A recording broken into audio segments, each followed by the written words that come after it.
March 8th is International Women's Day.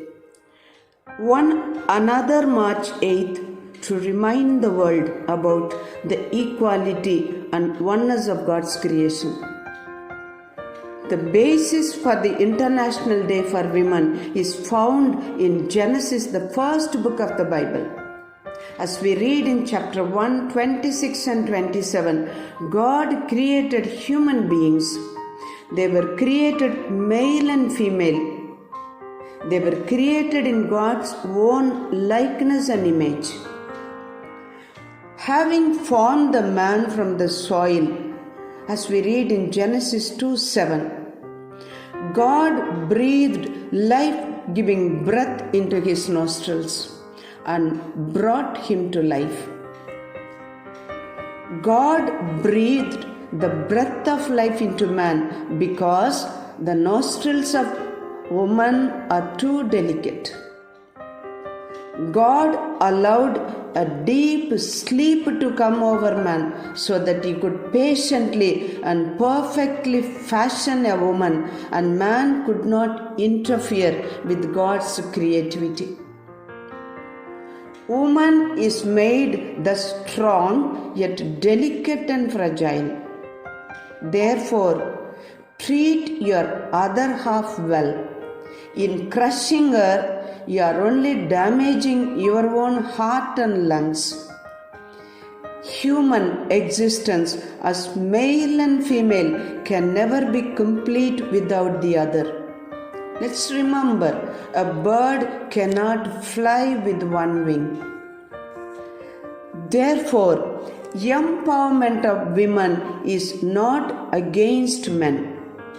It does not aim at replacing patriarchy with matriarchy. Rather, it aims at humanization of persons and the society in general. Let us not be wrongly influenced by the Greek dualistic philosophy which divided every reality into two. Feminism is not a woman question.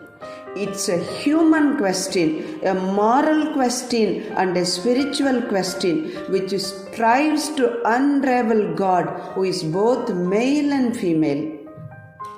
Let not the struggle to empowering of women be narrowed to mean as women's liberation, women's movement, women's issue, a fight to ascertain women's rights. Such perspective is not only erroneous but fundamentally flawed. It's not a struggle for, by and of women alone, but the entire humanity. Women's struggle here is directed against the system, not against men. If women are not empowered, men will perennially remain disempowered. As envisaged by the Conference of Women we call CRI in 1991, a paradigm shift has to take place in our awareness.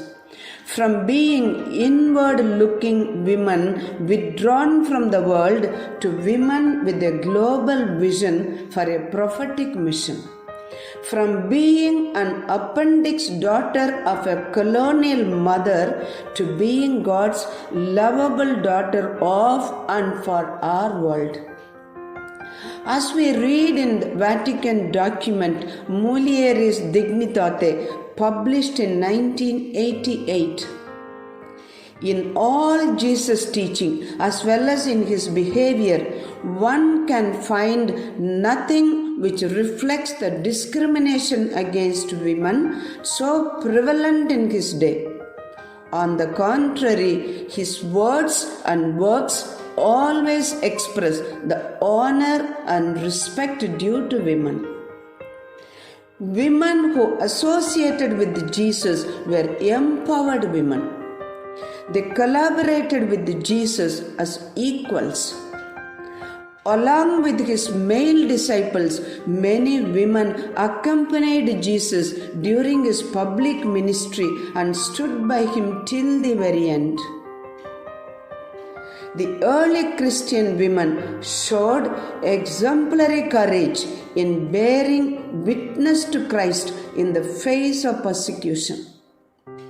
Christianity attracted women because it enabled them to overcome the patriarchal taboos, judgmental attitudes, and hypocritical biases of the Jewish religion and the society. Christianity reasserted the dignity of women as equals. It does not divide people by sex, age, race, ethnicity, caste, physical ability, and features. Inclusiveness is God's language. This is the biblical spirituality. Gender equality is God's original intention and plan. As opposed to men's physical strength, women's subtle inner strength was God's gift to humanity. Alas, man has delighted in enslaving women, and women, regrettably, having proven to remain willing slaves.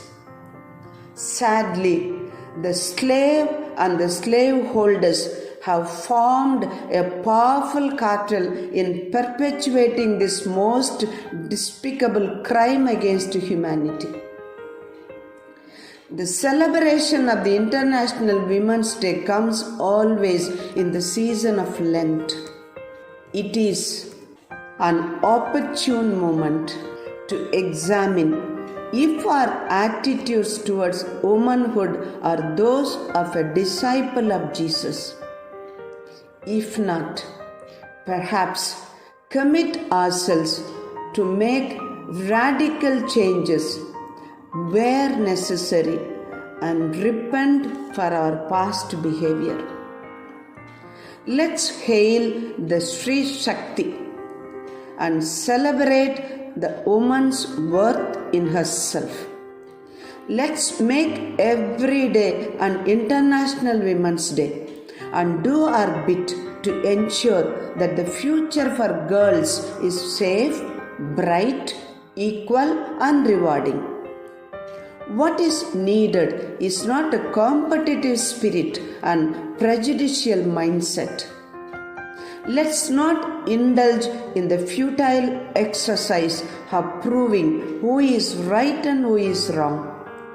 Instead, let all men and women work together with the sincerity in establishing a new society wherein each one explores the unique gifts that God has bestowed on them and cooperate with each other to augment those God-given gifts, and thus succeed in creating a new world.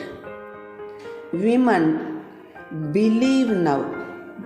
Believe in yourselves. A new world is possible.